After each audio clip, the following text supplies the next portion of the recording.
What's up, guys? My name is Steve Hoffa. This is the Standing Still podcast. Super stoked that you're here. This was a really fun episode.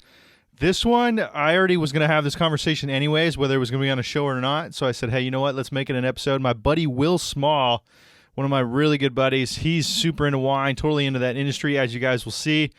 And you know what? I really wanted to pick his brain because I was tired of being that guy that knows nothing about wines. And as you guys will watch, I didn't know anything about wines. And even when I was editing this back, I was kind of embarrassed about how much of an idiot I sounded like. But anyways, yeah, so I had him on. I said, hey, man, take me to school. And he brought his coworker, Dakkar Hunter, who's also a certified sommelier. And that's exactly what we did. We had like 6 bottles of wine, and those guys just took me to school. And we tasted them. We talked about anything and everything wine. And it was such a fun time. So you know what? With that being said, let's get into it. Will Small and Dakkar Hunter on the Standing Still podcast.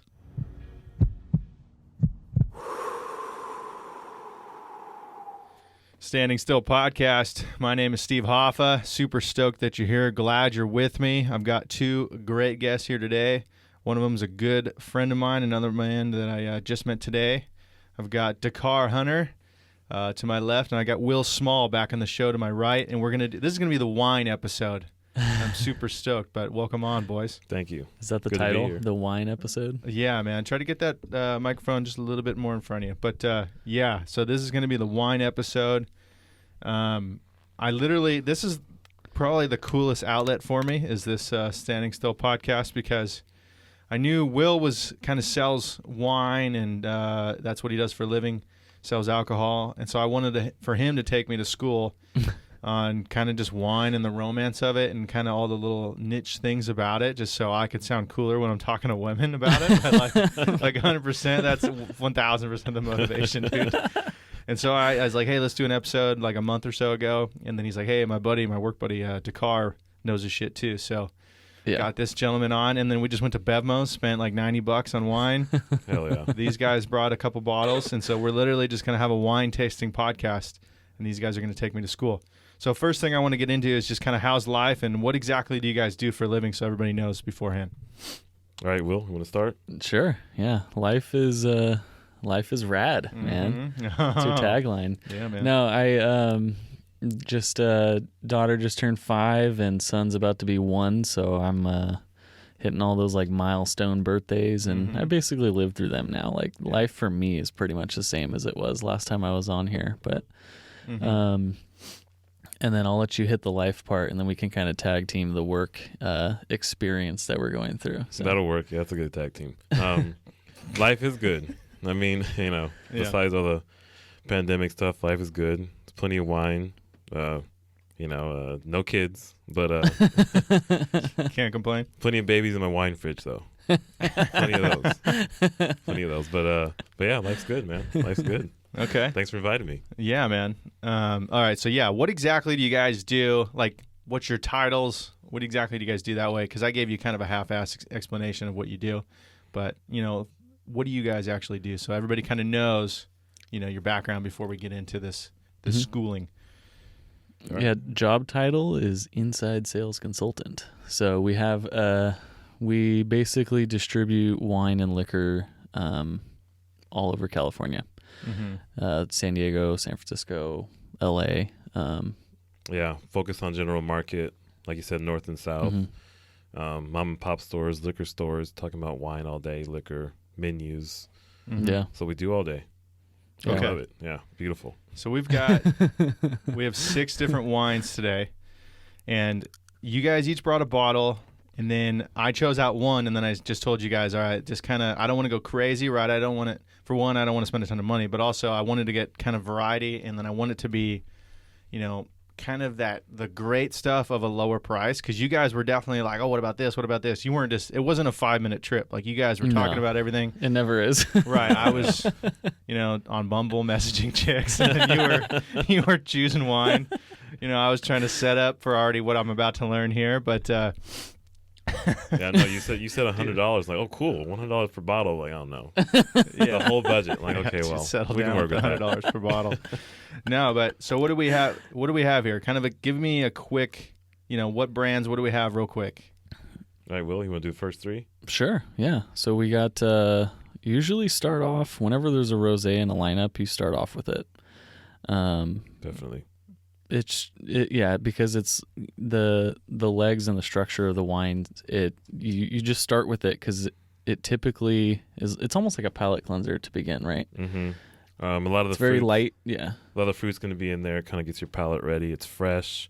Right. Ignites your palate, so it's good to start with a rosé. I love these. I want to drop my panties.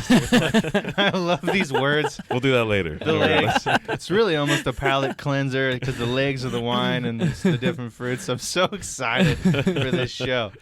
And then we got so that one. It's a French rosé. So we're gonna be. We have 2 from France, but that's the first one. Okay. Second one, we're gonna travel a little bit over, east. No, the next one's a New Zealand Sauvignon Blanc that's like on fire right now. There's so many like wines that are incredible from that region, or from that country, I should say. From France. Well, no, the second one's from New Zealand. Oh, okay. Yeah. Okay. So that one, it's Kim Crawford, so it's kind of like I feel like a lot of people are going to know a lot about it because it's very popular. Yeah. So there's that one, and then we're going to travel back to our home nation of the United States of America for Chardonnay, and it's actually in the state that we live in. So it's Santa Barbara. I'm looking at it right now, actually. Santa Barbara, Monterey, and Sonoma, all 3.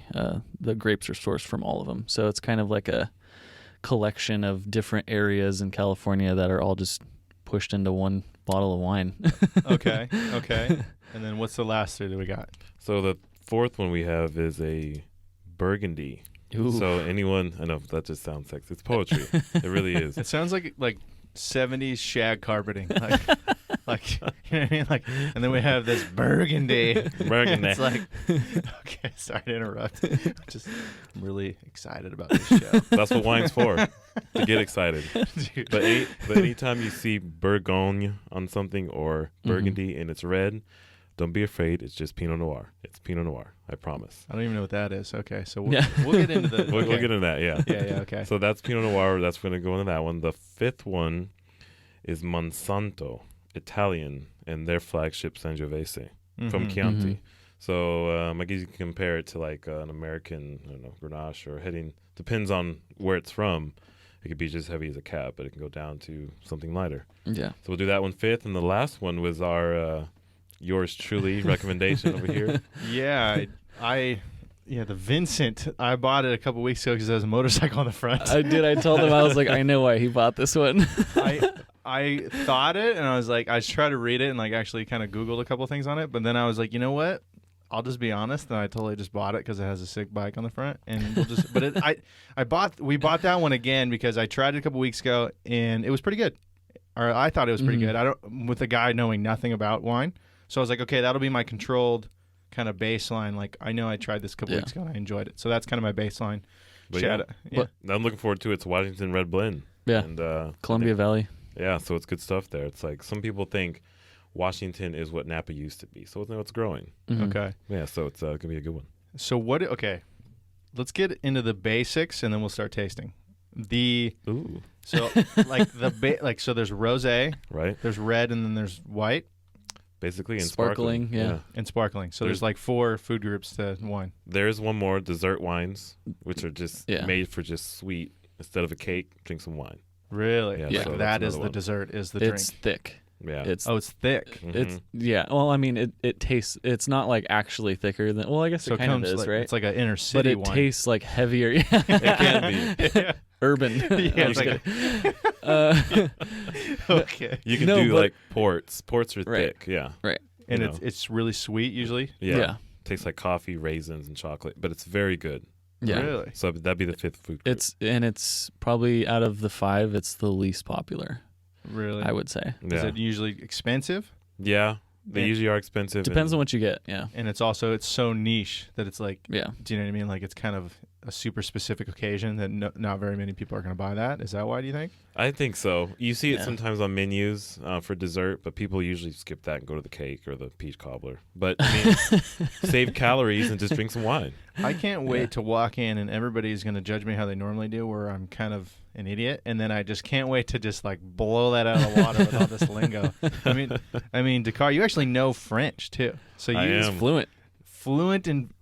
Dude, how are you still single? And how do you have? How does any French-speaking man have no kids? Because I feel like it'd just be so difficult, dude. Because it's such a romantic language. I don't know. I guess they just don't get me. I don't know.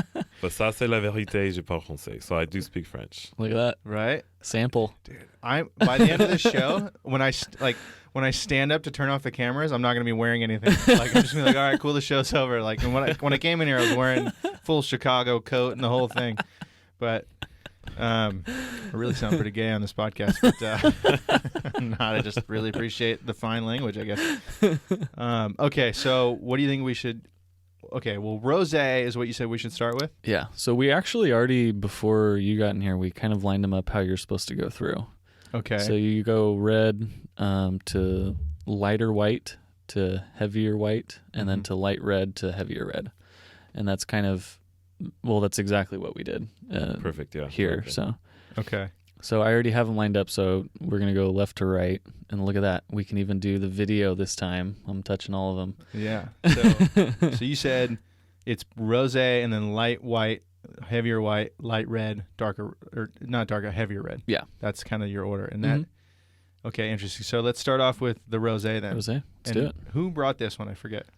That was me. I brought the brought the Fleur de rosé. Paris. Yeah, it's Of course, it's French. No, of course it's Dakkar. French. Mm-hmm. South of France, where people know rosés, but this one's not Provence. Mm-hmm. It's from the Languedoc. So in other words, it's just southern France. They make really good wine there, and Okay. the rosé's perfect there. Do you think? It was a little bit of a heavier pour than I wanted to. I figured we'd just do little bits so we don't have to Yeah, spit yeah, anything, for sure. sorry. Yeah, no such thing as heavy pours here.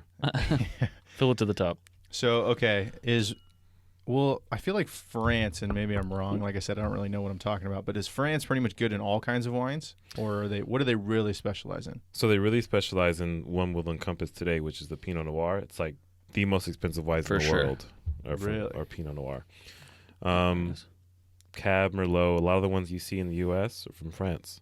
Okay. So for the most part, they specialize Yeah, in almost everything. And I feel like some people know like what a Burgundy or a Bordeaux is. Like everyone like hears Bordeaux and they're like, oh, that's like, you know, the best wine that money can buy and stuff like that. Mm-hmm. Which it's Cab and Merlot mostly, or Cabernet Sauvignon and Merlot. So that's like when people kind of get, I feel like a lot of people get intimidated. And even me, when I first got in the industry, I was super intimidated because I was like, okay, so Cabernet Sauvignon, I get that, Merlot. And then people are like, oh yeah, Bordeaux. And I'm like, oh, well, like what grape is that? And then they have to explain it even further. And you'll find out that like, you know, the Monsanto right here, it says Chianti Classico, but it's actually, that's not the grape at all. And it's like, you get confused. It's very intimidating, the industry. And like, I mean, I'm still intimidated by it. And I've been in the industry for almost 10 years now. So What do you mean intimidated by it? What do you mean by that? it's like a wealth of knowledge that is insurmountable.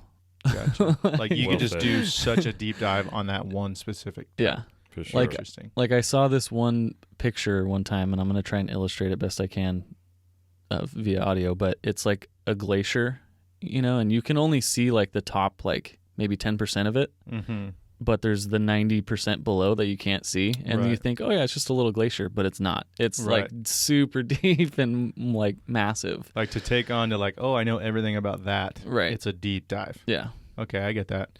Okay, so this is a rosé. What does rosé mean?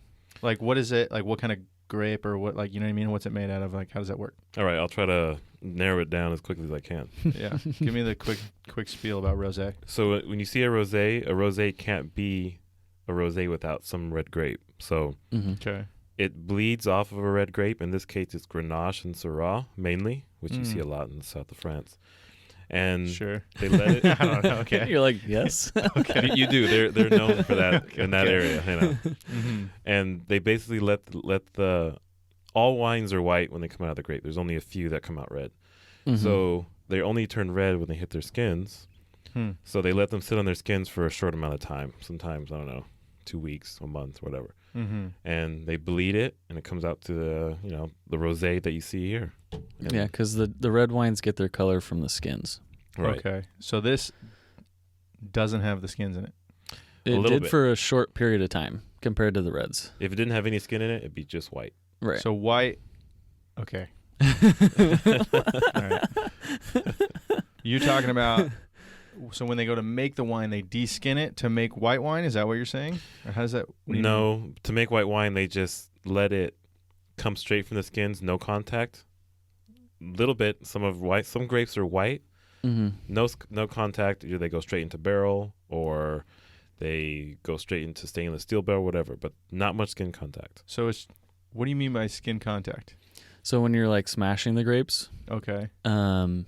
I mean, I guess it depends on the winery, but like they pick it out either by hand or like what are like some other methods you would know more than me? Yeah, no hand. It's more just hand picking, right? So the skin contact, like just whether the guy picks it or not with his hand, will change the taste. No. Skin contact to the grape. So, like if a wine is bleeding, or in other words, it's when you're juice, crushing its soul. Crushing I'm just kidding. Okay. If you want it to turn red, like we have here, Yeah. you let them get in contact with the skin of the grape, and then they change its color. That's where it gets its character. It's okay. It's flavors. And so while you're squashing it down, you'll keep the skins in there to make let it have contact with the skin, and that's what turns it red. Yes. Yep. So you're saying with the white wine, they'll start squashing it and then take all the skins out. There's some machines that it'll just directly bleed through, so it doesn't have much contact with the skins. I see. It just keeps going. Yeah, and like this is an industry that's been around for thousands of years, right? Mhm. Like Right. you'd say. Gosh, And like centuries. BC, like we're Yeah. going back, like people were making wines back then, so it's like there's different schools of thought, like wherever you go. That's why it's important to talk about where each of them are from, because some of them are more old school than others. So you can make a red wine and a white wine out of the same exact grapes. Yeah. Well. Okay. So it's like because there are Pinot Noirs, because you usually see Pinot Noirs that are red, but you can see them white. Just don't touch the skin. It's just not common. Pinot, there's See, I thought it was all about which grapes you're pulling to make a white or a red, but it's just how it's you partially that too, though. It's partially that too. Yeah, I know. It sounds like we're just like running in circles right now. No, I mean, no. We can explain it with each one. It's hard. Like, I get it. It's a deep dive. So for you to just like quickly explain it's hard. I get that. Mm-hmm. Okay. So how do you drink rosé? Do you what do you do? You swirl it around, you smell it. Because I noticed both of you guys were like tipping it and like looking at it a weird way. Yeah. And I was over here with my thumb up my ass and I didn't know what the fuck I was doing. So I know, what am I supposed to? I mean, my left hand was doing that while. No, I'm just kidding. Well, no, like so. Dakkar could probably speak to it a little bit better than I, but I'm a level 1 sommelier, and Dakkar's a certified sommelier, which is a step up from what I am. Mm-hmm.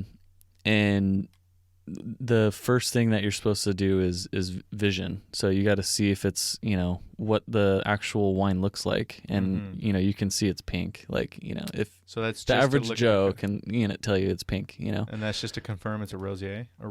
Yeah, which rosés are a little bit easier to figure that out, but you could figure out the type of grape with rosés, but with like reds and stuff, like we'll look at this Pinot Noir later versus this one. And it's going to be a lighter red. So you'd be able to tell just by looking at, well, you wouldn't be able to tell just by looking at it, but that'll help you like narrow the search down on like say we were blind tasting these. Gotcha. Yeah. And then, next it's the nose. Yeah. And when you're looking at it really quick, you want to look for clarity. You don't want it to look hazy or anything like that. Okay. Which would indicate what if it was hazy? Faulty. Maybe it's been in the wine too long. Maybe the filtration was horrible, so you want to make sure it's all good when it gets just not clean. Right. It would be bad wine. Yeah, which happens. Clean. It happens more than you think, really. Does. But like Will said, the next one is the nose. Okay. And you seriously just put your nose in there and smell. Okay. So let me take a sniff and then. No, I was actually going to say this. Like, you should smell it and then tell us what you smell. Sure. Okay. Because if I or Dakkar say something, then your brain is going to work where you're like, oh yeah, I smell that too, because you're looking for it at that point. Yeah, let me just blindly go in there. Okay. And I watched School of Rock last night, so I'm kind of an expert in this. So hang tight. Sniff that wine. I mean, I smell something, but I have no idea how to describe it. Do you know what I mean? Yeah, I know what you mean. Well, what does it remind you of? What comes to mind when you smell that? I mean, I smell the alcohol. Okay. And then I smell. There's definitely alcohol in there. I don't know. I don't know, because I'm trying to think of like all the things that I've heard wine described as, but I can start going into mine too if you don't want to say anything. I don't know what to say. Okay. I just want to hear one word. Give me one. There's always somebody that says it smells like grapes at every tasting, and you're Right. like, okay, I get it. Like That's it's kind of grapes and alcohol. Yeah. You know what I mean? But I don't. All right. Because I don't. Well, yeah, I'm not trained. Okay. No, we're not making fun of you. No, it's not. Yeah. No, yeah. We just want to see what you say. I'm not gonna cry. Like you peasant. I'm just kidding. Wow, good first try. No, like I'm trying to. I mean, I smell it. It's not like I don't smell anything. I'm just trying to figure out and like decipher like how would I describe that, and I don't know. Like I can't think of like it smells like this. Mhm. Do you know what I mean? Obviously, Certainly. there's grapes and alcohol, which obviously jumps out. But Yeah. I'm not smelling like mahogany or like you know what I mean. I don't know what to pinpoint. Well, the fact that you smell alcohol is kind of good. That means you can smell alcohol. That means it's usually there. That means it's over a certain percentage. So that's not a bad thing. Yeah. What is this one? Have you guys tried it yet? I haven't tried it yet. I have tried it. Okay. 13%. I'll wait till. See, that means okay, cool. See, that's high for It's a heavier French for wine. a rosé too. That's well. I was gonna say it smells like 13%, but Yeah. you didn't. Like I was thinking 12.9, but I was, Yeah. Okay, so what Right. did you guys smell? All right. I definitely got strawberry on mine. Let's see if I'm getting yeah, like a tart. definitely, You're such a romantic about it, dude. definitely, He is. definitely strawberry, and there is lemon like skin or zest for sure on that. It's some people may say watermelon, but it's maybe lighter. But for sure, I was thinking strawberry. tart, and that's So, where yeah. I got like kind of watermelon. Like, yeah. Yeah, see, that's and if this wasn't bleeded right after its grape skins, and if it sat with the skins, it'd be a lot harsher than this. So it sat on it long enough to get character from the grape skins, and then comes off. That's why you get all the fruit. Interesting. Okay, so now you just taste it. Now we taste it. And that's the final, yeah. When you take it to the dome. It's good. See, it tastes like you do Bubblicious. It is very good. Bubblicious gum that's lemon and strawberry. That's really good. It's interesting because now, for sure, the taste. Now that I'm trying to decipher if it's just because that's what you said, and that's what I'm like naturally going in thinking of. But I could totally taste the strawberry Okay, cool. when I tasted it. Mm-hmm. You know what I mean? Yeah. Well, if I were to say popcorn, can you taste that? No. Okay, then. No. For sure. Well, then strawberry is there. You can taste strawberry. Yeah, that you came to that, like you came to that conclusion. Mm-hmm. Cool. Okay. Actually, girlfriend's best friend brought this to her birthday. Everyone loved it. So, How much is a bottle like this? what was the bottle on this one? I think we said that one. Or did we buy this one? No, this is the one that Dakkar brought. I brought this one, But this one, like on retail, and there's always like 5 different prices for it. So I just kind of go off the median. It was like 18, 17, somewhere in there. Okay. But it always blows me away too. Like people just see a bottle of wine and it's from France. Like you think about all that went into this. Like there's a human being in France that's picking all these and bottling it, Planting everything. planting the grape. Yeah, exactly. Like back to like square one, and then ships it all the way to United States, California. We end up buying it, and here we are enjoying it. That still blows me away. Like For $18. yeah, Exactly. It Exactly. is kind of crazy. And I do want to say that I have handpicked grapes before. It's not easy. yeah. It is hard work. There's bees, there's spiders, there's ants, and you're picking them. It's hard work. And to spend that much money on this bottle of wine, it's Sounds like it's pretty great. close to like Deadliest Catch kind of stuff. I was hurting. Yeah. And I do also want to say rosé, like the reason I brought it is because it's not just for summer. You can literally pair this with like pasta, a chicken Caesar salad. It goes with so much more. So that's what my next question was. So obviously, if you're going to have multiple wines, a rosé would go first because it's the lightest, right? First, in what aspect? What do you mean? Like how we were talking about, like if you're going to have multiple different types of wines, you usually want to drink a rosé first in that order because it's a lighter. Oh, if you're tasting through wines? Yeah. Yeah, if a rosé's in the mix, I would put the rosé first. If the sparkling's in the mix, Sparkling put first. sparkling first. Okay. I've noticed some people though, they do the whites and then the rosé and then go to the red, which I don't know. I guess it's all kind of the same at the end of the day. It depends on the whites too, though. Yeah, it depends on the whites for sure. Yeah. If they're light, then you could do that. But So a rosé, would a rosé and a white go with similar foods, or is it? That depends because there's 2 different whites here. mm-hmm. But the light white we have here in the rosé, yeah, Okay. for the most part. But yeah, And you said like chicken, pasta, kind of not so much heavy like red meat, more white meat kind of yeah, stuff. fish. I was thinking like a cranberry like walnut salad or something like that That's with perfect. this would be like perfect That'd be because the perfect. cranberries and the rosé would go like bounce off each other. They really do. The first time I've ever heard you say cranberry walnut salad. Yeah, that was is oddly specific, wasn't we were it? talking about. I've never seen you eat a salad, let alone a cranberry walnut salad. And you just pulled that out of your ass. So That'd be a perfect pairing. it's pretty much the lighter and the light. Yeah, the lighter, not by color, but by I don't know, the lighter tasting wine. You want to go with the lighter food. Is that kind of typical? Yeah. Yeah. Like a heavy red is when you're having like sausage and like heavier foods. Usually, like what I do is like a heavier white or a light red is like white meat. So your chicken, your turkey, you know, along those lines. And then once you get to the heavier reds, it's more like red meat, like steak and a Napa cab. Mm-hmm. Oh, Take my money. Mm-hmm. Like it's Lord have mercy. Okay. That sounds good. Okay. Well, let's get into the next one. All right, What's let's the do next it. one? All right. So- This one is I don't know why I was looking at it. I already knew what it was. I was like, oh yeah, what is this one again? I sell like a shitload of this. Dakkar probably does too. Yeah, we sell a lot of Kim Crawford, and for good reason. Yeah. I mean, What's the best sellers? yeah, that's true. We'll do the reds on that Yeah. one. Yeah. the best sellers. You mean in the wine world? Like what do you guys move the most? Like Oh, what man. types of wine? I mean, obviously you guys are selling a lot of different stuff, but what's kind of your big push? Is it red over white for sure? No, you'd be surprised. Kim Crawford sells a lot. Miyomi, which is a Pinot Noir, sells a lot. Just doing a little there. You sell a lot of Pinot Grigios just because it's... Oh, for sure. Moscato. Yeah, Moscatos. Hmm. Pinot Grigios are easier to approach. They don't overwhelm you. Moscatos are sweet. So, those are the big ones. Yeah, and a lot of people just like sweet stuff. Yeah. They really do. It's kind of sad.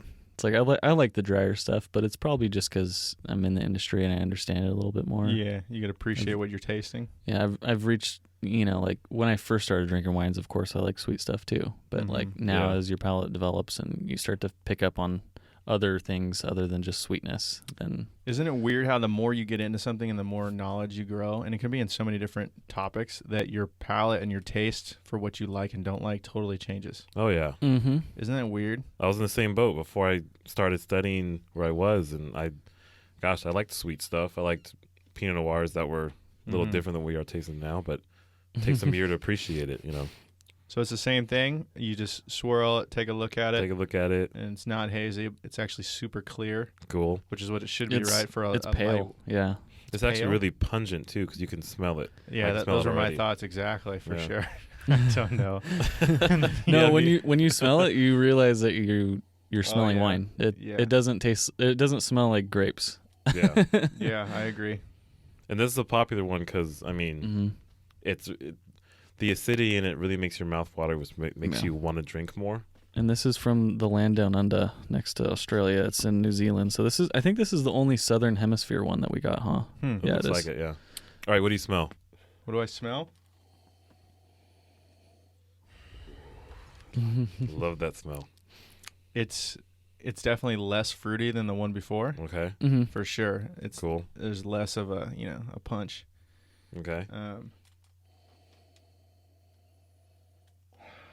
I don't know. I already tasted it, so it smells like a taste, but like, Yeah, It does. I mean, for it's sure. true. Yeah. I don't know how to pinpoint. You know what I mean? Like you said strawberries in the last one, and once you said it, it's like, yeah, it totally does smell like strawberries and taste like strawberries. But I would have never have guessed that. Okay. I don't know. It's just because I don't know how to pick it out. But Yeah, just to be honest, it takes a lot of practice with tasting and tasting with people that know what they're talking about. Do you wanna start? Sure, doing yeah. descriptors for this one? So yeah, Sauvignon Blanc is kind of known for being aggressive as far as what they're really social, I like to say. Mm-hmm. I like New Zealand Sauvignon Blancs because they're so social. I pick up, I know it's a telltale sign for Sauvignon Blanc, but gooseberry, if anyone out there knows gooseberry, this is what it smells like. Kiwi, I mean. The kiwi, yeah. For sure, kiwi. Big time. I mean. Oh, the kiwi. The kiwi. It's good. It is. I'm glad that we're doing this because it is, like I said, the more you educate yourself, but also just trying them back to back versus, I rarely drink wine where it's like, oh, I had wine 6 months ago and this tastes different, I guess. Yeah. But back to back, it's a totally different experience. It definitely is. And correct me if I'm wrong, I'm getting like some bell peppers. Hell yeah. No, I definitely. think it's more like, I remember Kim Crawford last time I had it as having more like grapefruit to it, but I'm not getting a ton of it on this one. I do get a grapefruit on it. Like a mix between that and the melon. Mm-hmm. But it's definitely bell pepper. Bell pepper, as they like to call in the wine world, pyrazines. Mm-hmm. One thing you had, Sauvignon Blanc is the mommy to Cabernet Sauvignon, and the daddy is Cab Franc. So this is going to taste really green bell pepperish. Mm-hmm. Interesting. I've never been a big fruit eater.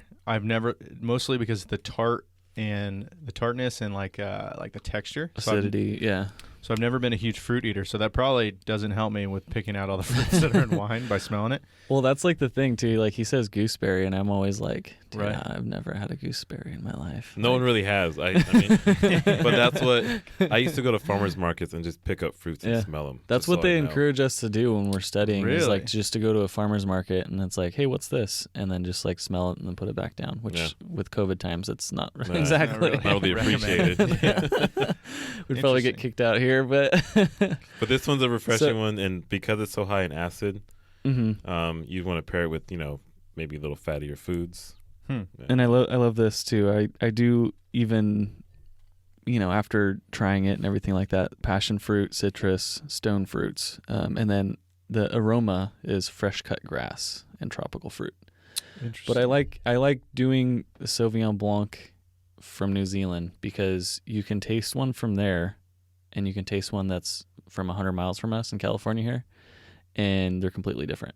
Really? Even though it's the same grape and different, everything's different though, different hemispheres. Mm-hmm. Like California ones are more like lemongrass. They're less like on the stone fruit side. Like, so like this is, like we said, or I think it says passion fruit on there, or passion fruit, or like the bell peppers or the kiwis. Mm-hmm. That's more indicative of like a Marlborough New Zealand one. Okay. Versus ones in California. It's completely different. And what's it called? Sauvignon something? Sauvignon Blanc. So that is the type of grape? Mm-hmm. Mm-hmm. So they can, interesting, so they'll grow the different grape or the same grape in two totally different parts of the world, and you could totally taste the difference. Oh yeah, you can tell just by smelling it. Okay, like this is a cold climate because of all that acidity. Yeah. Really? They grow that in France and Chile, United States, New Zealand. So, okay. Well, let's get into the next one. All right. Let's do it. And while Will is pouring that, because I like talking about dating and stuff. So when you go on dates, right, how quickly do you reveal that you know all this kind of stuff about wine? I'm a subtle guy. Right. So I really don't. Because it's a card that you can play, obviously. Oh yeah, of course, it's an icebreaker. But I don't like to lead with it and. For sure, you don't want to be like a jerk off with it. You know what I mean? Yeah, give the waiter attitude. Yeah, especially because this industry is full of like people that like snobs, nose up in the air. Oops. Yeah, exactly. Yeah, exactly. So no, to answer your question, no, I don't. I let her do most of the talking, and she asks the question, and she'll probably see it if I say something in French, but that's about it. That's right. He knows French too, dude. Oh my gosh. What'd you say? That kind of thing. So, what do you? Yeah, I mean, do you normally go out to places that will like have nice wines? That way you can kind of, like you said, you're not advertising it, but when it comes to order, you go, oh, I think I'll order something, and you just like smoothly do your thing. Yeah, I let it come out conveniently. Yes, it's like, what vintage is it? Yeah, so for sure. Only when it's convenient. I won't go around the corner to show off the new 20s. Right, like, I'll go off the convenient way. It's not on your Hinge profile, but on the date when you guys go to dinner, it'll be revealed. It will be revealed. It comes out. Interesting. It obviously is going to come out right away too when she asks like what you do for work. Well, yeah, that too. Yeah.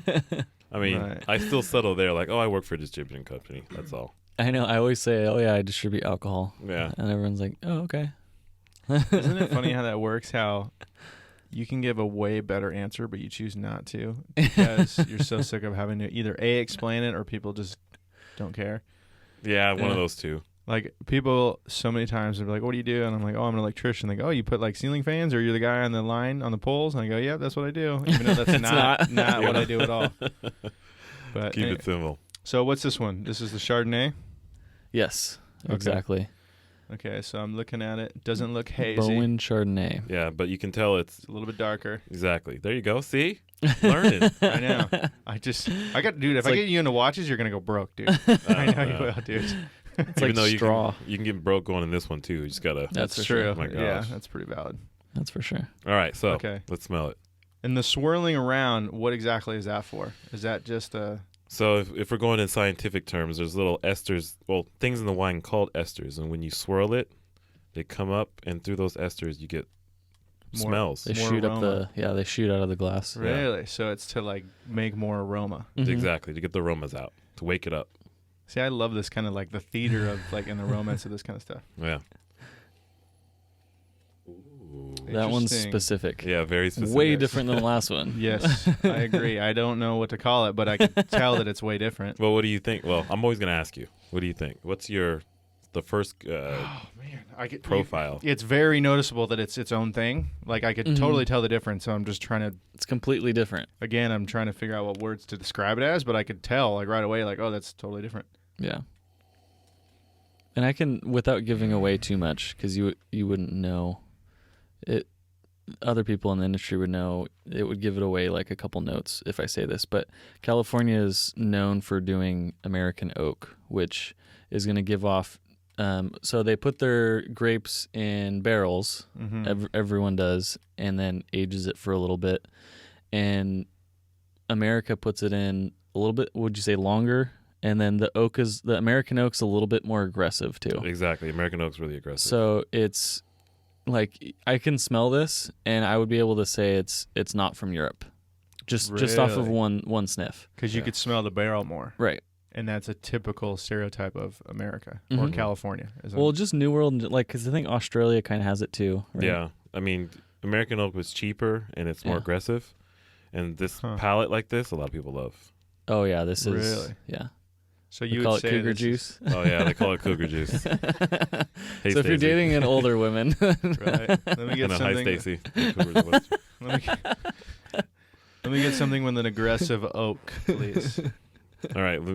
What do you sniff over there? Dude, I don't know. I've never been so. This is such a unique experience. You're like, I smell that. Oh, really? What does it smell like? I don't know. Do you know what I mean? I've never had that experience. you're like the one word that you keep going back to is just different, right? Like Like, yeah, you can tell. You're like, oh, that's its own unique thing. right. But you're like, what is? I don't know how to describe it. The one thing that I was told not to be is afraid or embarrassed about what you Yeah. smell. Just Right. whatever you smell. And It's then- it's your nose. Nobody's gonna tell you you're wrong. Like, right. no, it doesn't smell like that. It's like, well, no, I smell it like that. Like, Right. But that's what's so interesting is it's not like I think of like, oh, it smells like that, but I don't think that's right. It's not that Oh, okay. situation. It's Gotcha. literally like, ooh, that's a new thing, and it's weird because I'm a pretty articulate guy. Mhm. So to just be like, to feel it and not be able to articulate, it's kind of unusual feeling for me, and I don't know if I like it very much. That's funny. All right, Will, you want to lead on this one? Sure. And I know on this one, so especially on the nose, I get a lot of so usually characteristics that come from a barrel is like vanilla, which I get a little bit on here. Butter. For sure, butter. Butter heavy. Yes. Yeah. Yes. That's wow. See, I would have never thought of that, but yeah, you're totally right. Yeah, this one's like that was the first thing that almost like snuck out of the glass and punched me in the nose For with sure. was like, oh yeah, that's butter for sure. Hmm. And then yeah, I get some vanilla. For sure. Telltale signs of I'm not American getting Chardonnay. So I'm not getting a ton of fruit, which usually you would from an American wine. And correct me if I'm wrong on that. No, yeah. I do get some fruit, but you can tell the oak was excessive. Not excessive. They just they want to lead with those. Right. Mm-hmm. But he's right for sure. Butter. I thought butter popcorn, but butter's cool. Mm-hmm. There's Butter, apple. Yeah. I love how half the audio is just going to be me smelling it. But yeah, that's super interesting. The vanilla, I could kind of see. The butter, though, once you said it, it's like, yep.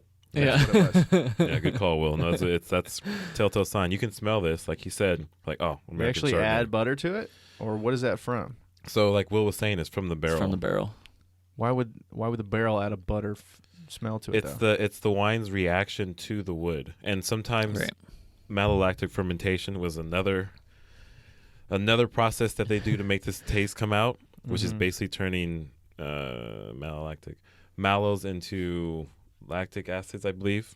So it's like chemistry at that point. In other words, they're making it taste like buttered popcorn with baked apples. Without it, Chardonnay is very acidic.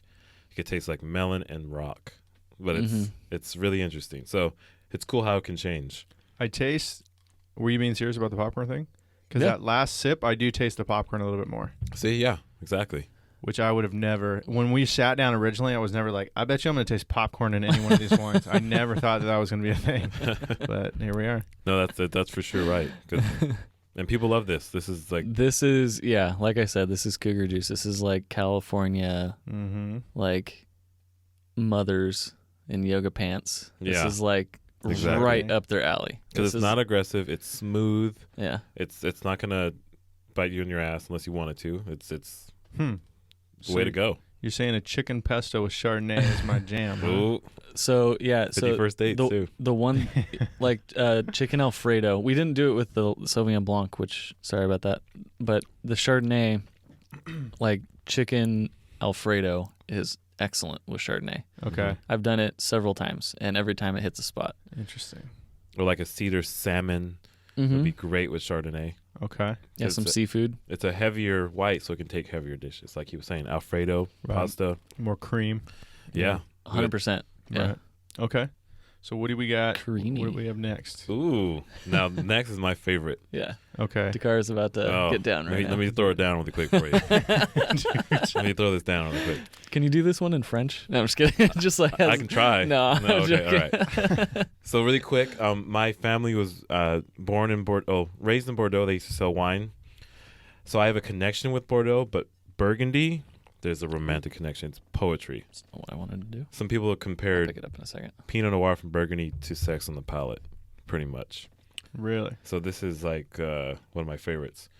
Pinot Noir is one that's versatile, goes with everything, almost everything. Okay. It can go with steaks as low as down to salad. So this is your happy medium of all wines kind of thing? For sure. Like if you're not sure what to pair with, Just- pick a Pinot Noir. Really? Yeah. Okay. And what does that mean, Pinot Noir? Pinot Noir, it's a grape. It's one of the most temperamental grapes. It needs to be loved to be grown right. Light skin. Yeah, Really? it's a light skin. So it has to be a super specific grape. Well, Pinot Noir is the grape. Right. So it has to be very, very specific in climate. I see. Yeah. It's cool soil. climate, typically. You really have to watch it or else it will... It's just a hard grape to grow, basically. Very hard grape to grow. So where is this most popular? California? And where else? Number one would be France. Yeah. Really? And then number two would probably be California. Yeah, I would say so. Okay. Interesting. Yeah, it's France, because it goes in Champagne. It's a huge a huge grape. So there's probably the most expensive wines in the world come from Burgundy. Yeah, for and like I think you have a bottle of DRC, right? No, I wish I did. Oh, okay. But no, I don't. It's one bottle of wine, and what is it like retail at like $2,000? The one I want is about $10,000 for a bottle. It's crazy. And they're the most beautiful wines in the world. Yeah. Really? Yeah. So this bottle, this is one we bought today, right? Mm-hmm. Yeah, I think this one was $30. Yeah, $29.99. So this is the most expensive one we have here today. It is, yeah. I know, right? Not coincidental. Yeah. Okay, so this is a lighter side red wine. Yes. Okay. Yeah. One of the lightest red wines out there. Interesting. Okay. All right. So shake it. You could tell I I brought this glassware, and some of it's got some water spots on it. Sorry about that. Damn, all right. Will. We're not shooting in 4K. You can't tell. All right, so you can tell the color. You can see through your finger through it. You can tell it's light. Yeah. You could tell it's a light red because exactly that point. Like I can see my ring through it That's easily. a thing, really. Yeah. So that's a test, Mhm. like a common test just to see. So you can automatically rule out it being a Cabernet Exactly. or a Merlot exactly. just because you could see through it. Interesting. Okay. So then you go from there and smell it. It's gonna sound so funny. What I love about so I'm spinning my glass, right, and I feel like when you let a kid hold a knife for the first time, and they like don't know how to hold it, that you can tell they're just like super careful and just like standing still. And I look over at you guys, and you have like whirlpools, and you're barely moving your hand, but it's just like this super like dude and this crazy thing. I guess it does take practice to kind of swirl it and make it look elegant. I can just tell, yeah, I'm getting. you've done it a bunch Oh of yeah, times. here I'll let Hoffa go first.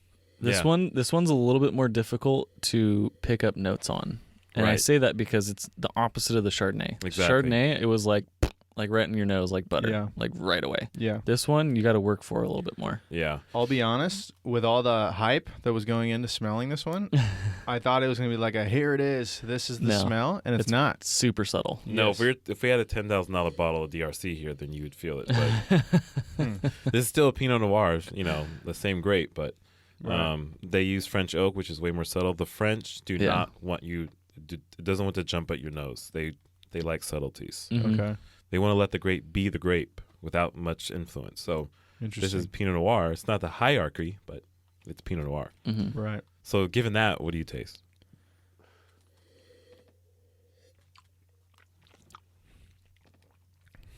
So good. It is very smooth Mhm. Absolutely. and very drinkable. hmm Like very little acidicness. Mhm. It's there, but it's little. Yeah. Yeah.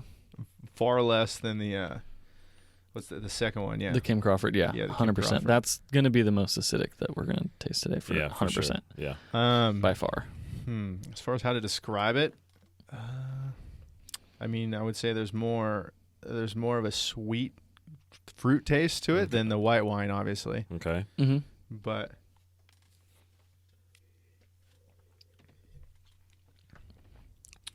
it's very good. I don't know is. how to describe it, but it's very.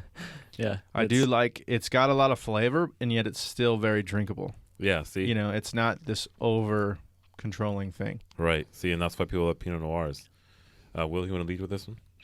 Or you Yeah, want me on to? the nose there was a lot of in a weird way I got a little bit more spice than I typically do from French wines. Like I was getting like some clove or like nutmeg or something like that. For sure, clove. Yeah. For sure, clove. Yeah. It was subtle on the nose. We had to. It work was for very it. subtle though, yeah. Yeah. You What had do to you work mean? for it. What do you mean clove? Like garlic, or what do you mean? Clove is like it's a It's a spice. Like it's a baking spice. Yeah. It can have a little spice to it, like Okay. like nutmeg or cinnamon, but not It's as like sweet pepper. as cinnamon. Yeah. Gotcha. Peppery. And then still trying to get so typically with French wines, and we're going to experience it on the next one for sure, you can almost taste like the soil, like Mm-hmm. the agriculture around it, which is awesome to me Yeah. because it's like Yeah. I've never stepped foot in France, but I feel like I just tasted it. Like, Yeah. The French want you to taste this and know what kind of soil they grew it in. right. Mm-hmm. I mean, there's grapes, there's wines in Burgundy. You'll taste the limestone in the soil. It's so cool. Interesting. So they like their help me out here. What's that word? Terroir. Thank you. What is that? Terroir is basically identification of It's if it's origin. it's Oh, I everything that goes into the wine. Yeah. So Gotcha. like if you were growing wine in California, you would emphasize the Pacific Ocean breezes coming in and like Exactly. the hill that it's on, Mhm. even something as minute as that, like, yeah, there's a lot that would go into it. Like I know some wines that they're next to some kind of factory, Mm-hmm. and you're like, you can still like get like a taste of whatever factory is like next door. Seriously, Right. yeah. I tasted wine in Sonoma, and it's surrounded by the trees. What's it called? Man, I'm all lost for words. Redwood. No, eucalyptus. Oh, okay. And you can taste it in the grapes. It's Really? amazing. Yeah, it's amazing. So as far as fruits go on this one, I'm just getting a lot of cranberry. I got sour cherry, but like Cherry, okay. definitely like a cherry for sure. And then I got like an orange grind. I love how there's tiers within the room. So there's me, obviously, at the bottom of knowledge in this, but then Will's also learning too. So I kind of like that. It's not just me staring at you. I'm like bouncing stuff off of this guy. Well, Will knows a lot. He just tries to be modest, but he's passionate about wine himself. So far, I got to be honest with you. So I don't know if it's just the look of it, but to me, it's more romantic to drink red wine. Is that kind of common or not? I don't know. No, that's for sure common. Is that a common thought? You know? Oh yeah, it's often said wine has more passion. Red wine has more passion, just Right. because there's more that goes into it. But there are white wines though that are amazing. So what's interesting to me is that while this one was very good and I did enjoy this, and I do like the fact that it's kind of a do-it-all. Do you know what I mean? Like it's pretty much like you can't go wrong. Right, exactly. However, the other ones are also very good. Oh yeah. Like I haven't tasted one that I don't like yet. Oh good. All right, that means we chose that's well. Perfect. And we've all had wines where you're like, that's not that good. Yeah, no, true. But we tried to choose wisely here Right. and pick wines you'll remember. So what I'm saying, and my opinion is very important, but you guys know what you're talking about. But yeah, no, that was super good. So it's safe to say this is your favorite so far? I think so. The Chardonnay was very good as well, though. I did like the Chardonnay. I don't know. I mean, I'm terrible with dieting, so I do. As we get heavier, I'm probably going to favor that, just because. Also, with this kind of what we're doing, a heavier wine is like more of an experience a little bit, and we're just tasting, so I can. But, I don't know. I like this though. Like, I'm definitely kind of getting into wine right now because it is a different experience from the first one we tasted to as we get heavier in different tastings.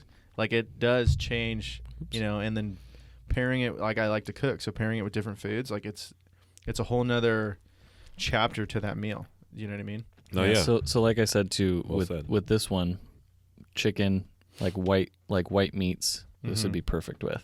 Absolutely, yeah. It could actually go with filet mignon if you don't over season it. Pinot Noir can stand anything. They're really good. It's really good. Yeah. Super versatile. Yeah. And that's another thing that like the Europeans and the French, Italian, all of their wines are very food friendly. Okay. Like with United States ones, they kind of, a lot of them are like built to be drank like by themselves. Right, exactly. Yeah. Because they're almost their own meal. Like similar to kind of how food is with America, where it's like heavier and it's more like it's. Yeah. We kind of crank everything up to 11. Good observation. Yeah, no, good observation. That's why Napa cabs are huge. Yeah. Right. I mean, it's the Corvette, which has like a fighter jet pilot cockpit versus a 911, where it's like very nice, but just kind of not bland, but it's German. no, Right. You know what I mean? No, It does its job very well, but it's not like you're in a fighter jet. It's not all theater. You know what I mean? No, yeah, no. Americans aren't really interested in being that subtle. So yeah, big V8 dragster Napa cab opposed to a little Porsche V6 going through curves. Yeah. Pinot Noir. Okay, so what's next? I got that Monsanto. Yeah, so Monsanto, It's Italian. Is this the one you brought? It is. Okay. Which glass do I need? The bigger one or the smaller one? It doesn't matter. I'm just doing the bigger Do one the as the bigger one. reds. Yeah. Okay. These are red glasses, and then the one over there is white, which these ones are pretty much for white too. But it doesn't really matter. Like, I mean, I probably shouldn't say that because we sell Rido glasses, but it matters a lot. over. The shape of the glass really does put factors into smelling it and identifying it. Mm-hmm. But no, Chianti. I mean, in other words, the grape is Sangiovese. It loves hot climates. Unlike, I should have went over climates with these, but I didn't. But it's Sangiovese is another one of my favorites. I almost brought one today, but Will brought one, so we're good. And what was this one called? The brand is Monsanto. Okay. The supplier, the Monsanto is the brand. Yeah. The grape is Sangiovese. Okay. So And it says Sangiovese absolutely nowhere on this bottle. right. Really? So that's Well, it might say on the back. Actually, You just have to let me- know on that, I guess, or what? you just have to know Chianti. People remember Chianti Sangiovese. Chianti Sangiovese. Okay. Yeah. So it. Oh no. Okay, it does say it on the back here. Okay. But typically they don't. Right. Where's this one from? If Tuscany. Tuscany, Italy, Mm-hmm. and the Chianti. So with this one, it even goes back as far as 998 AD is how long that vineyard's been there. So you're talking about they've been making wine there for quite some time. For a a minute. little bit further than like how old we are, you know? Okay. No, but yeah, Tuscany, Italy, it's a beautiful wine. And two, like I love talking about how like super Tuscans came to be, because that's kind of like a popular term in like the wine industry. Mm-hmm.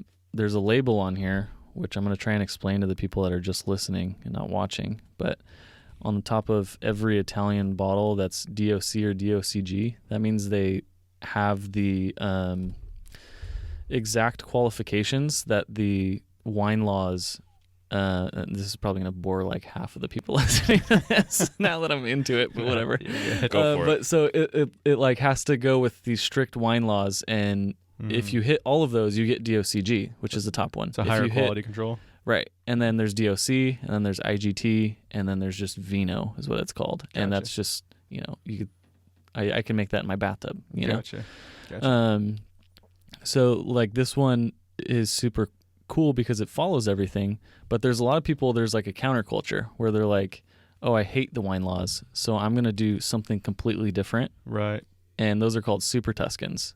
They're from the same area, same like, I guess, what is it, Italian states? Regions? I guess you could just say regions, right? Yeah, Because yeah, Tuscany regions. is like a city, but it's Yeah. yeah. That area. Yeah. So yeah, but it's like there's a counterculture of people that sell super expensive wines that are called super Tuscans because they're just like, the wine laws are stupid. We're gonna do things our way. Like, we don't care about the stamp of approval. We're just going to do our shit. And the Exactly. quality will speak for itself. 100%. That's kind of how I am with this podcast. Just kind of winging it over here. But no, he's right. DOCG came around because the wine laws were so messed up in Italy. Not messed up, they just weren't not much order. And so they decided to make great wines like Tignanello and Sassicaia. I mean, Yeah, the like I said, the super Tuscan. Yeah, those are super Tuscans. I have two of the Tignanellos that he just brought up, and those are the most expensive bottles of wine that I've ever bought in my life. yeah. Really? Yeah, But they're beautiful. I mean, yeah. they're beautiful wines. So anyway, Smell? and just FYI, Super Tuscans are regional indigenous Italian grapes with a French one. That's what it means. With a French grape as well? Yeah, So they mix the two. they mix it too. So it calls it Really? a Super Tuscan. Mhm. Oh, that's what it means. It's because Mhm. they actually mix two different grapes together. Yeah, they put Cabernet in there, Cabernet Sauvignon and Merlot, right? Yeah, Cabernet Sauvignon or Merlot with Sangiovese. Right. Interesting. The first thing that jumped out at me with this is it smells like more alcohol, like than the last one. It smells should be pretty high. Is it? 14. Yeah. See. So the So it last one smells was stronger. the last one was 13. Okay. So yeah, I could smell the 14. 1% for sure. Yeah. No, that 40% pops up But But- Italy usually has higher percentage than French. I don't know. because it's hotter in Italy. Yeah. Yeah. The photosynthesis gets to work and Oh, really? So the warmer climates usually yield a higher alcoholic Mhm. content. for sure because the grape's gonna get more sugar. The yeast comes in there from sugar into alcohol. Mhm. Bam, more alcohol. Really interesting. Everything he said was 100% right. But he said Science. it like very smooth, like, Wow. oh yeah, like it's obvious, you know? Oh, well, I do my best. That's why I'm here, right? Mhm. But this is one of that's one that's on our team at work. It's one of our favorite ones. Is this one? Mhm. Yeah. And this one's actually, so I brought a wine that you're probably not going to find, most places. I guess Droheen you probably wouldn't find most places either, the Pinot Noir that we just had. But this it's not super expensive. I think I looked it up. It was a little bit over $20. It's got a really good taste. It definitely has a strong bite at the end. Yeah. So Oh, yeah. What'd you get on the nose? Sorry, I skipped that part. The nose. I mean, I smell that, obviously, like what we talked about, kind of the more, alcohol sensation, which, Mm-hmm. I mean, granted it was 1% more, but it smells like it's more than that.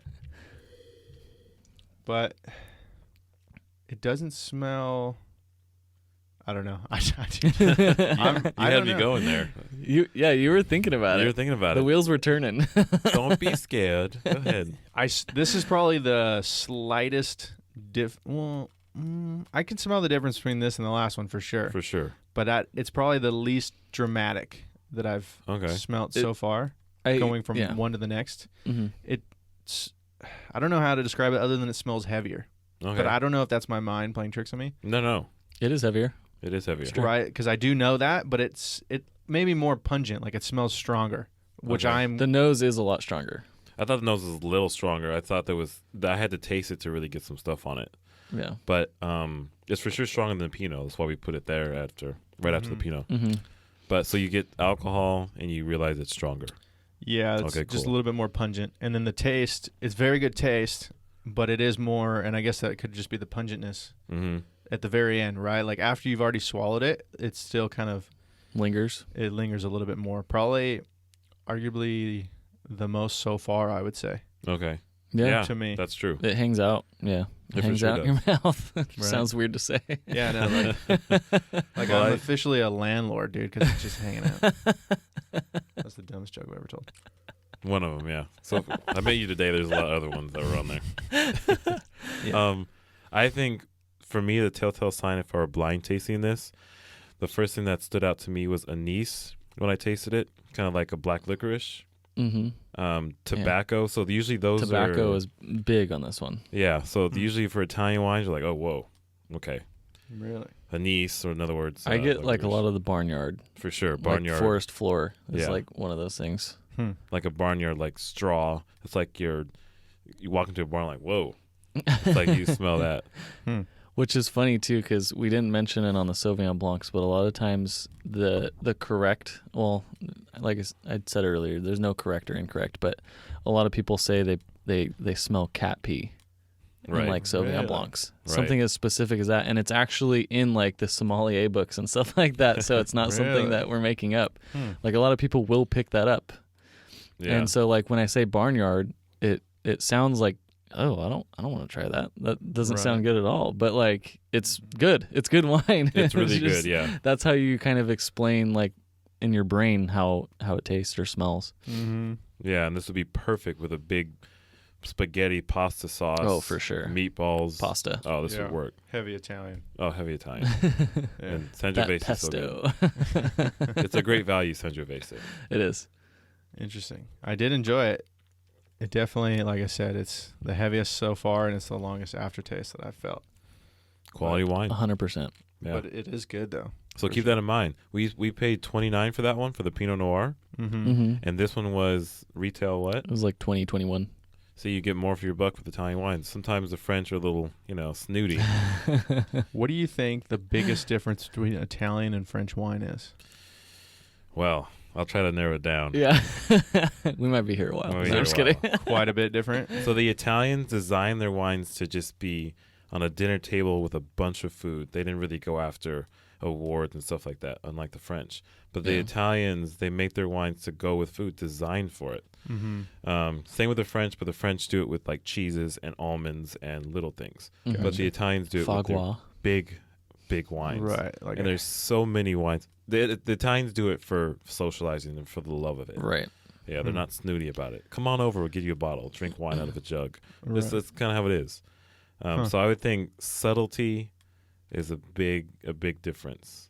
Subtlety. Italy kind of reminds me of like the Kentucky bourbon scene. I was about to in my say the opinion, same thing. because one of the best quotes I ever heard is from Wright Thompson. It's in a book called Pappyland. But he basically said like the guy that it's probably the most expensive bourbon in like the United States, Pappy Van Winkle, Mm-hmm. and most sought after. But he said the bourbon is the vehicle to get you there. It's not something that everyone should like. It's not the destination. Right. And it's true because like it really just helps you build friendships, celebrate. It's not something that like that's how the Italians are. They're just like, no, like this is just to go with Right. all this good friends and family, Exactly. good food, and it could be a celebration. It could just be a Tuesday night. Like Right. we just want to enjoy each other. It's to add to the situation and Exactly. not be the situation. Right. Exactly. Yeah. No, he Mhm. said it right. That's what they go after. That's what wine is for, just for the love of it, for people that you're around. Mm-hmm. Don't want to get too snobby on it. Right. Yeah. Interesting. Which is the opposite of France and Napa. Unfortunately, it's true. Yeah. So sad. And I'm French, and I admit it. Had to throw that one in there. Sorry. No, well said. It needed to be said there. So what do you think of that one? Your favorite so far? Or are you gonna go back to the Chardonnay? I'm gonna go with the what is it? Pinot Noir. Pinot Noir. Yeah. How do you say it? So it's spelled Pinot. Yeah. So it's like Pinot, but it's just Pinot. Pinot Noir. Mm-hmm. Perfect. Okay. Yeah, you said it perfectly. Right. That one has been my favorite so far. It was super smooth, and I do like how versatile it is too. Mm-hmm. Nice, cool. That and probably the Chardonnay, Okay. which surprised me because I was totally expecting to just be all over the red wine and be like, okay, the other stuff's okay, but I'm into the red wine. Mm-hmm. Where the white and the what's it called, the rosé? Yeah. Mm-hmm. The rosé, like those were, I would enjoy those any night of the week as well. Cool. Oh, for sure. You know what I Nice. mean? For sure. So now let's get to the best for last. Yes. No, I'm just kidding. It is the heaviest, so that's why we put it last. Because I bought it a couple weeks ago. There's a motorcycle on the front. Well, let's see how it tastes. Like I said, The Vincent. It's great marketing. Washington wines. It is good marketing. That's what got you to buy it. Yeah, pretty much. I mean, I knew it was going to be like that, but I was like, I just wanted to get another bottle, and I knew nothing, so I was like, whatever, I'll buy this. By the way, I just committed a cardinal sin of pouring myself first, but whatever. That's all right. We're not being graded here. You guys still love me, right? The internet I think will figure that one out. I think I've been doing it that way the whole time. Now that I think about it. No, you're good. So yeah, Washington. Let's see. What do I know about Washington? Yeah, you said it's coming up, and it's almost like the Napa, or it's trying to be that, but Well, in my humble opinion, I think Napa has forgotten sometimes about wine. People don't go over the wine; they just want to go for status. Right. interesting. And two, I know you've been there, but I've been to Oregon and the Oregon wine scene, and I've never been to Washington, but I feel like there's some similarities there. Mm-hmm. They hate like the Napa scene. They're Really? just like, no, we're not snobs. Because it's all yuppies there. Right. Yeah. They're farmers. And the people in Oregon and the people in Washington are farmers first. Yeah. Like they rather like, it sounds condescending, but they rather like, go through on a tractor and like hang out with like the vineyards and take care of everything. Mm-hmm. And this is just the result of that. The fact that Happiness. Gavin Newsom has a vineyard in Napa Valley, I think tells you all you need to know about Napa Nose Valley. up. Thank you. Yes, So, gosh, there you go. that's for sure. But yeah, so that's you go to Napa and then someone will walk up with, some alligators on in a big suit, Mm-hmm. But that's a stereotype. What I'm saying is, it's just Napa has become so prestigious, they've forgotten about what got them there. Right. Mm-hmm. So like he's saying, Sonoma, Washington, Oregon, they're farmers and they still make great wine. They make wine because they love making wine. Right. Right. Which is probably how Napa started. Right. 100%. But they still have great wines, but it got to their head. Right. There's some too much status there now, so there's some people. Gosh. I can see that. What I've noticed smelling this one is that, for me, at least in this case, in these examples, the reds have been the hardest for me to tell the difference of. Okay. Yeah. We did pick two very like different whites too. Yeah, we did. Because like, Interesting. if you can't smell the difference on these, like you probably have COVID. Like, you know what I mean? Like, for sure. Yeah. With these ones, it's definitely more subtle, like you said. Mm-hmm. No, yeah, they are. And we chose two lighter reds. Had we chosen, a big Napa Cab here, Mm-hmm. or like, I don't know, a Malbec, it might have been different. But Mm-hmm. we got to work for it. We got to work for it this time. To me, this smells like a lot of precipitation. It smells like. All right, I'll stop there. You keep talking like that. I was Go just ahead. trying to talk a lot about what I already knew about Washington. Turning me on. So no, the crazy part about Washington too, that not a lot of people know. Everyone always is like, "Oh yeah, it just rains a lot," Yeah. but that's only 1/4 of Washington. The other 3/4 is desert. Oh, really? So the Columbia Valley right here, it varies. Like you could get something that's very warm weathered, Mm-hmm. but you could also get something that's a little bit cooler of a climate, like like the Seattle portion. Not that they grow a ton of wine in Seattle, but you know what I mean. Like the way it is, the Cascade Mountains that go through, they kind of cut off Right. that 1/4 from the other 3, and so on the right side of it is a desert. The left side is the Seattle Nirvana. All like that stuff that everyone attributes to Washington. grunge, yeah. Whereas most of it's a desert, and nobody thinks about that, but it's true. Right. I can see that. I mean, everybody thinks that if you think about California, you're thinking of LA or San Francisco. True. which Yeah. a lot of California is not that. Which, yeah, that's like 2% of like the geography. Right. Really? Yeah. Mm-hmm. But no, this one is. You can tell it's heavier than the last two reds. Mm-hmm. I mean, What do you guys think, right? oh, you asking us what we think? I don't know. I do have a few. This is the only one I knew what it tasted like before we came in here. Oh yeah, this is your wine. You tell us. You teach us about this one. So this wine has a very expensive motorcycle on the front called the Vincent. They don't make them anymore, but they're worth well into six figures if Oh. you can get your Oh, hands really? on one. Damn. Oh yeah. Oh, I thought you were making that up right now. Oh no, a Vincent was like the super bike of the day in like the 50s and Oh, stuff. cool. Like That's yeah, pretty like cool. going over 100 miles an hour and all that kind of stuff. So they don't make. Damn. They haven't made them for a long time. I know Jay Leno has like a whole room full of them. Of course but he does. Yeah. to find like a pristine one that can still run and everything, they're a lot. Like they're arguably like one of the most expensive motorcycles. Oh wow. But and you can really taste that in the wine.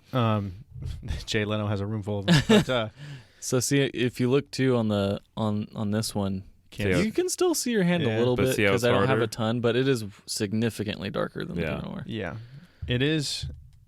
It's interesting. This is probably not my. Uh-oh, you're not a fan of this one.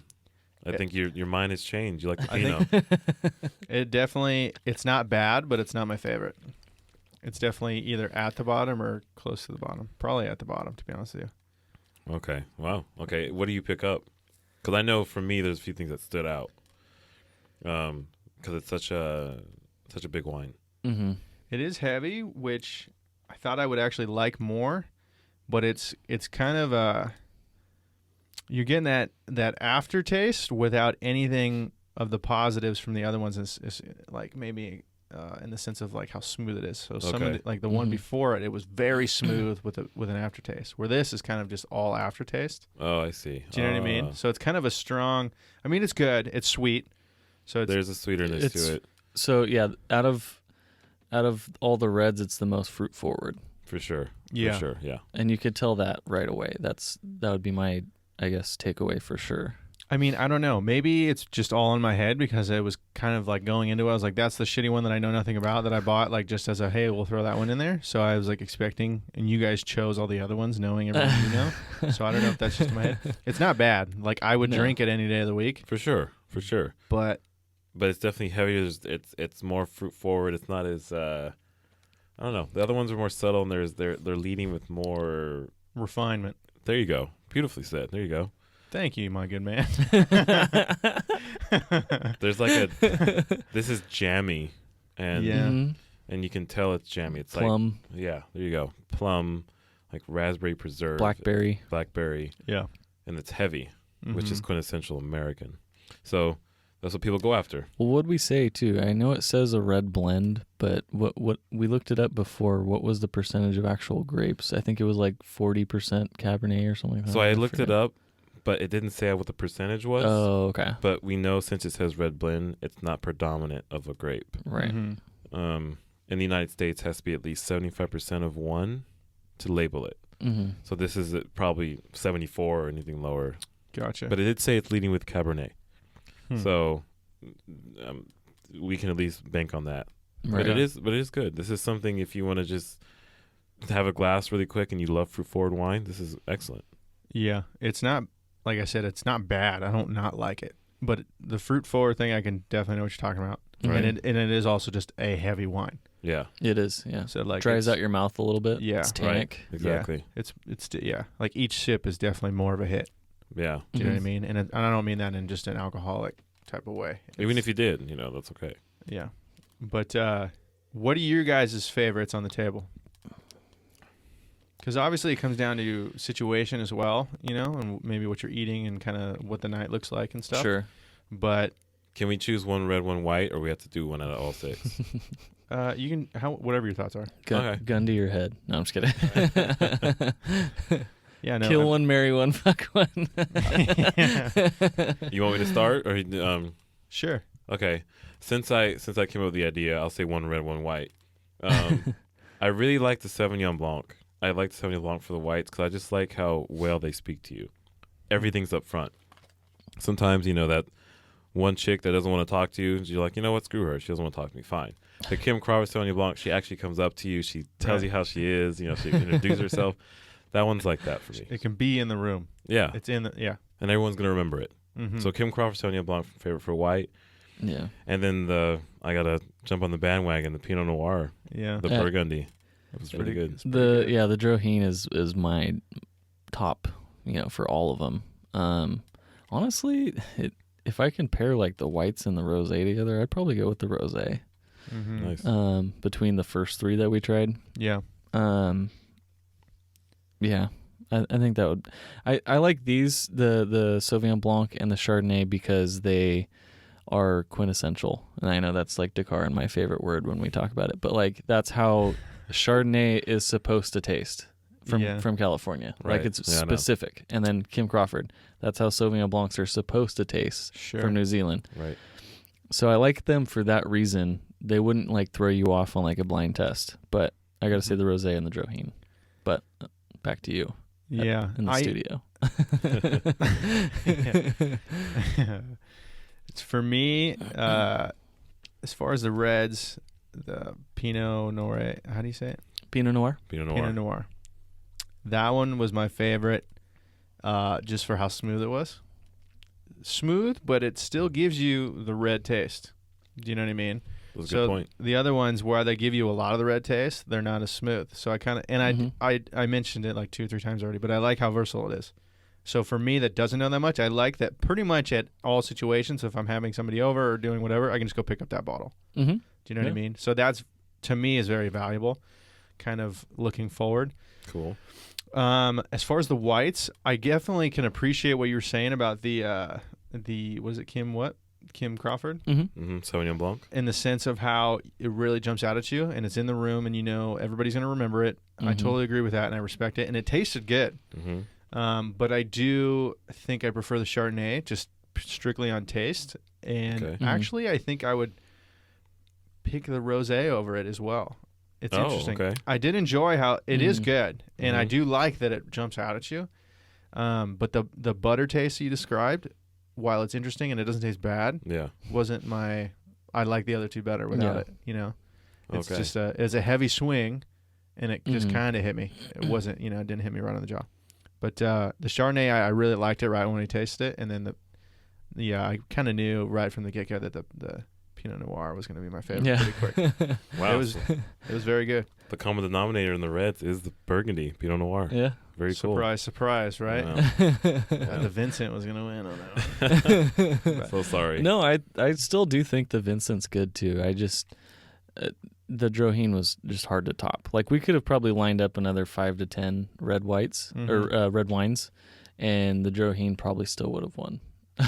Yeah, it's kind of hard to compete with the Burgundy. I mean, they're really well made. What it's interesting to me is that when you think of heavy, or when I thought of heavy at the beginning of the show, having far less knowledge than I do now, I would just think it would be maybe more of a strong alcoholic taste and just more flavor, and that is true. However, some of these lighter, even the white wines, have so much flavor, especially if you're really sitting there and you're not just guzzling it, you're actually trying to, enjoy the process of tasting it and kind of using your palate like we did today. It has just as much flavor, but it is a lighter experience, which is kind of more enjoyable because you can drink more of it, and also it's not just weighing you down. Right. You know what I mean? So I do kind of enjoy that, actually. Yeah, a lot of the beauty too behind it is the health side of it. Like the red wine, it's better for like your cardiovascular, so heart issues or any artery issues that you have. You could drink it and not feel guilty. Right. And then with the whites, they have not as much of aspect of that, but they also don't like stain your teeth. Yeah, that does help. Yeah. So the red wines, if you drink red wine every day, your teeth are going to be red in like 2 years. Yeah. But with the white wines, it's a little bit different. It is effect. Easier to process than the reds, of course, but I mean, reds, he's right. Good for your health. The aminos in it are really good. There's more health benefits to drinking red wine than there is white, surprisingly. Yeah. But yeah, that's one reason I can justify why I drink so much. I do. It's weird to me. The white wine looks like a little bit more class, and yet the red wines look like a little bit more romantic. Ooh. You feel what I'm saying? Well said, exactly. You feel what I'm saying? Like, Oh, yeah. I feel like a red wine means I want to take clothes off later, and the white wine means I want to dress up, to dress nice to drink it. No, that's a good analogy. Yeah, no, that's that's cool. That's well said, because it is. Red wine, I think, is more romantic. It's poetry, especially that Burgundy. But you're white, and then the white wine's like, hey, let's go outside, have a picnic. But red wine's like, hey, slow it down. Yeah. Put the fire on. You know what I mean? Yeah. Exactly. Right. Get down on this rug. No, one thing that I too like to do that we can't really do a ton with these ones because the vintages are so close to today. And I think I've done this with you for, I think it was New Year's, when we had a wine that was from like 2011 or something like that. And I always like to go back to like myself in that time because like, I mean, with the Vincent, that was like 2 years ago. With the Monsanto, that was 4 years ago. And it's like, it's all pretty much the same as where we are now in our lives. Yeah. But like, I do like to go back, like, you know, oh, this is a 2011. Like, oh shit, that was the year I graduated high school. I was driving a bright red Dodge Caravan, Yeah. like my mom's minivan, and like not knowing what I'm gonna do in my life, and never thought I'd be here. So it's interesting to like just kind of revisit where you were when that was being bottled. Sure, definitely. Yeah, it adds to the experience. Absolutely. For sure. That's absolutely. I can tie every one of my bottles that I've purchased or drank already and kept to an experience. Right. It's important. Similar to when you hear a song. Yeah. And it takes you back. Well, and for you too, watch watch thing, which I don't think Dakkar knows, but yeah, like it's similar experience for you and watches. Right. Yeah, you buy it to kind of mark a moment in your life. So every time you wear it, you think about that type of stuff. You know? Yeah, of course. But yeah. Well, okay, boys. Is there anything else you guys wanted to add before we wrap? I just want to add, don't let all the snobby people out there and all these, you know, sommeliers scare you away from wine. Wine just loves to be drank and involved in enjoy with other people. Just don't be afraid of it. Try something new. Just enjoy wine. That's my Sure. And don't be afraid to pair. I mean, none of these were over $30, right? No. And they were all very good. Yes. And I mean, you guys, everybody listening or watching, heard the spiel. Like, there's plenty of science behind it. It's not like, oh, this is just sugar water. You know what I mean? It's all good wine. This is Welch's. Yeah. Dude. Will, you want to add something? No, I think Dakkar made a good point. Like, don't be intimidated when you're trying wines. Sure. And like, I don't think you were. Like, you were like smelling it, you being Hoffa. I don't think you were intimidated by it because you were like smelling it and you're like, it's different, but I don't know how to explain it. Yeah. And and that's totally fine. Like, people get like so embarrassed, or like, I don't know, sometimes like at work we would have a table of like 12 people all tasting the same wine. We're like, okay, what do you think? Right. And they're like, I don't know. And it's like, okay, well, just, you know, throw out a couple things. Yeah. Which is what you did. And that's why I was like, okay, that's cool. Like, you're actually like, you know, you're trying. And like, you'll pick more up as you go on, and as your palate, you know, expands and everything. Exactly. But have you guys seen any of that where maybe you see a guy where he's getting paid to have a palate, you know, such as your guys's, and you guys are going around and maybe you could tell, like, this guy doesn't really smell, or he feels that, like, I should be able to pinpoint what's in this wine and I don't really smell a difference, or I can't figure it out. So they'll just, out of that insecurity, maybe just start saying things. There's been a few times a supplier, you can just tell they've been reading off a template. And like, oh gosh, he doesn't smell that. He's just going off. So yeah, of course, the people that may not know it, like, you go to a car salesman and he has no idea what he's talking about. The guy's selling cars, but you know good and well he says something that's wrong. You just let it go. But you know, now's not the time to take a stand. No. So I've experienced the same thing with suppliers when you know, tasting with our team. Interesting. I know you every Friday sometimes or whatever, you just like, oh, I'm getting paid. You're just drinking wine. I'll post a photo of like a Zoom call that we're on, and there's just like 2 bottles of wine right in front of me, and it's like 9:30 in the morning. Right. I'm like, I know how this looks, but I'm actually like getting paid to do this. Right. I got sweat dripping down my back at work. You know what I mean? You're just like drinking wine. Don't hate. I know, right? Well, I get to do this, so. That's true. Anyways, well, thank you guys for coming on. My pleasure. Hey, You're thanks for welcome having us. anytime, and we have a lot of wine to drink. The fun part. I know, right? Anyways, well, thank you guys for watching. Thank you guys for listening, and take care.